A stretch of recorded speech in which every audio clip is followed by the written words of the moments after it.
Ndugu yangu Profesa J, wewe ni kakaangu, tunaheshimiana sana, tumeishi miaka mingi sana, hatujawahi kugombana.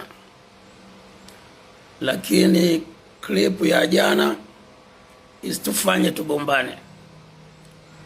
Naomba niwie radhi sana. Wewe unapitia ugonjwa kwa muda mrefu kama mimi mwenyewe. Wote sisi ni wagonjwa, ndio maana tukipigianaga simu tunaitanaga wagonjwa. Unaniitaga mgonjwa mwenzangu na mimi nakuita mgonjwa mwenzangu.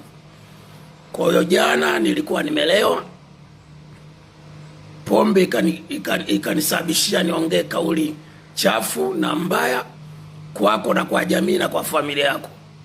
Naomba uniwie radhi sana, unisamee sana, wewe na Mama Lisa pamoja na Lisa.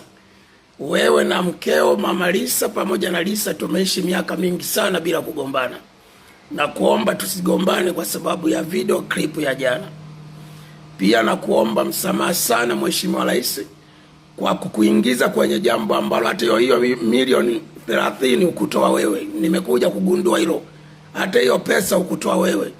Nisamee Mheshimiwa Rais kwa kukuhusisha kwenye jambo ambalo hata hahusiki. Ilikuwa ni pombe.